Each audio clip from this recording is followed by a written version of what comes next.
peuples du Cameroun, de Centrafrique, du Congo, du Gabon, de Guinée équatoriale, du Tchad. Comme vous le savez, le 16 mars 2013 s'organise la 5e édition de la journée CEMAC. En ma qualité de président en exercice de la communauté, je me dois, en cette occasion, de rappeler à chacun l'importance de la construction initiée par les pères fondateurs voilà 49 ans et dont la pertinence ne peut être aujourd'hui contestée. Nous sommes les héritiers d'une tradition communautaire vieille de 5 décennies et il convient d'en être fier. La foi, l'abnégation et les impératifs d'intégration ont motivé des générations à poursuivre l'œuvre entreprise par-delà leurs différences naturelles et leurs opinions parfois opposées, qu'elles ont toujours su faire converger vers l'essentiel.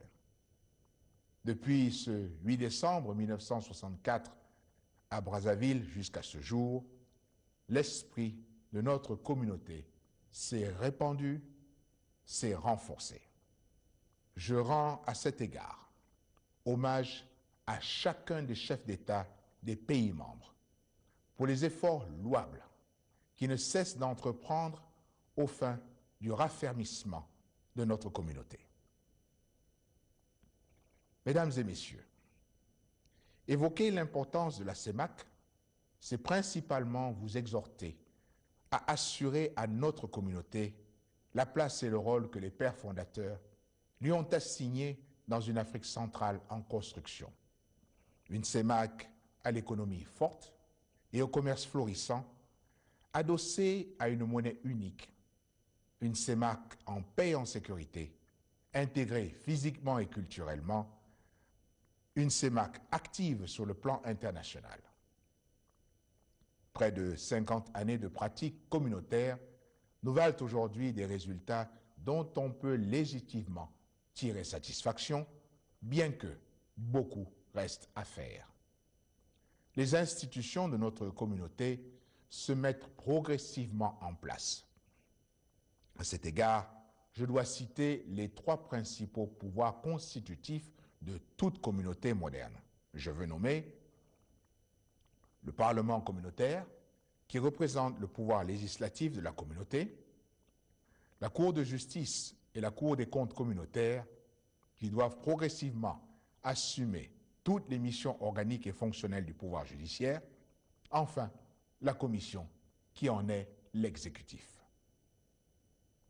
Cet attelage est enfin soutenu par de nombreuses institutions spécialisées prenant en charge des missions ou des politiques sectorielles d'une part, ou des missions d'enseignement et de formation dans les centres d'excellence d'autre part. Parmi les premiers, je citerai l'Organisation de coordination pour la lutte contre les grandes endémies en Afrique centrale, la Commission économique du bétail, de la viande et des ressources halieutiques, ou l'Agence de supervision de la sécurité aérienne en Afrique centrale. Enfin, les seconds, bien connus de notre jeunesse et de nos jeunes cadres, comprennent entre autres l'École inter-État des douanes, l'Institut sous-régional multisectoriel de technologie appliquée, de planification et d'évaluation de projets, l'Institut sous-régional de statistique et d'économie appliquée, l'Institut de l'économie et des finances, pôle régional, pour ne citer que cela, sans pour autant négliger l'Institut de bourse de valeur dans notre région d'Afrique centrale, surveillé par la COSUMAF, la COBAC qui régule l'activité bancaire, le GABAC pour la lutte contre le blanchiment d'argent, etc. Mais plus que tout, une étape majeure de la construction communautaire aura été l'adoption du programme économique régional qui recouvre les projets d'intégration physique de tous les réseaux et qui fait toujours l'objet d'études complémentaires en matière de sources et de mécanismes de financement. La création de la conférence des recteurs des universités et des responsables des organismes de recherche d'Afrique centrale et l'élaboration d'un mécanisme de libre circulation des enseignants des chercheurs et des étudiants, ainsi que la mise sur pied de la Coupe CEMAC et des universiades marque d'une autre part la dynamique d'une double intégration éducative et sportive. De vastes réformes institutionnelles se sont donc opérées. Elles réclament maintenant d'être cimentées. Les priorités d'aujourd'hui participent d'une nouvelle vision qui correspond aux exigences du monde actuel. Elles tendent à consolider davantage la libre circulation, à développer par l'intégration les potentialités de nos États, à affirmer dans leur diversité la richesse de l'identité culturelle de nos peuples. Plusieurs impératifs en découlent, dont le premier réside dans l'application intégrale par tous les États des décisions et résolutions dûment arrêtées par les instances communautaires compétentes. Un certain nombre de dispositifs restent en effet d'application encore mitigée dans certains pays membres. Il nous faut désormais franchir le pas pour assurer leur effectivité. Chacune des mesures prises par la communauté l'est en effet pour avoir été préalablement discutée, défendue et soutenue avant d'être adoptée. Il est donc important de les appliquer. Il ne s'agit pas de s'opposer au réexamen parfois indispensable de nos décisions, au réajustement parfois nécessaire de nos résolutions, mais la nécessité d'appliquer les mesures dûment arrêtées s'impose à chacun d'entre nous. Le deuxième impératif tient au maintien de la coordination de nos politiques économiques et monétaires. Soyez-en sûrs, si la communauté n'avait pas existé, l'intensité des crises économiques ou financières vécues chez nous aurait été beaucoup plus retentissante. Elles auraient impacté beaucoup plus sévèrement nos sociétés et ébranlé leur cohésion. La communauté nous a donc préservé des politiques du chacun pour soi et de l'isolationnisme.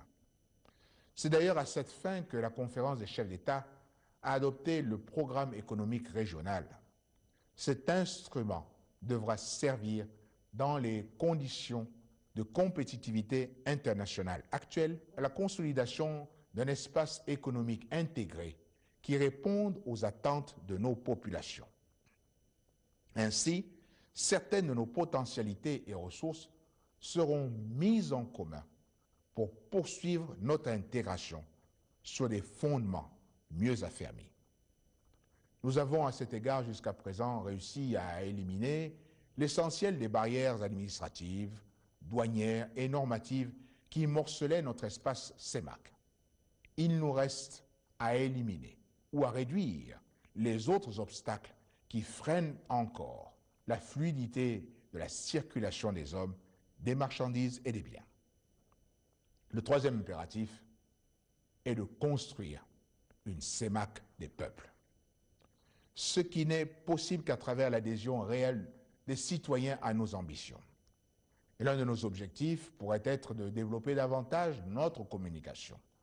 De vastes campagnes d'explication auprès de nos populations permettront que la communauté, son organisation, son fonctionnement et ses perspectives soient véritablement connues des citoyens et assimilées par eux.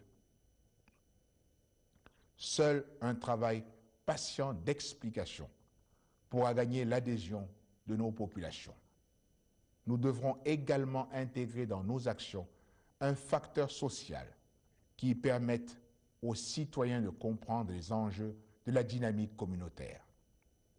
À côté des marchés, faisons place à des activités propres à promouvoir la solidarité, la coopération, l'association, la mutualité, l'intérêt général. Ce sera une œuvre passionnante que de donner un contenu social à la CEMAC. Il sera exaltant de voir nos populations s'associer, au-delà de leurs différences et de leurs opinions diverses, pour que la CEMAC ne soit pas qu'un jeu d'affaires et de finances, mais plutôt l'œuvre puissante d'hommes et de femmes qui construisent leur histoire commune. Mesdames et messieurs, qu'il me soit permis d'insister ici sur la dimension humaine du vivre ensemble que nous voulons afin de rappeler la nécessité de bâtir les relations économiques sur le respect des droits fondamentaux de nos populations, sur le respect des droits des femmes, des droits de l'enfant, des droits des travailleurs et la prise en compte des droits de la jeunesse. Je souhaite qu'en liaison avec nos sociétés civiles, la Commission prenne des initiatives dans le domaine de la lutte contre les exclusions afin de répandre dans notre espace CEMAC une culture de tolérance et de l'acceptation de l'autre. Enfin, le dernier impératif n'est pas le moindre, nous commande de développer les potentialités que représentent nos jeunes. Leurs inventions susceptibles de naître de leur esprit sont innombrables pour peu que ces derniers bénéficient des formations de qualité. Les jeunes constituent un capital qui ne demande qu'à fructifier.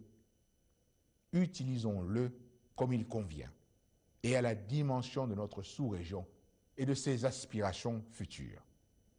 Je n'en dirai pas plus, mais dans notre esprit s'impose sans aucun doute l'extraordinaire série de réussites technologiques et scientifiques qui pourraient découler d'un dispositif académique mutualisé, qui soit diversifié tant dans ses degrés d'enseignement que dans ses spécialités.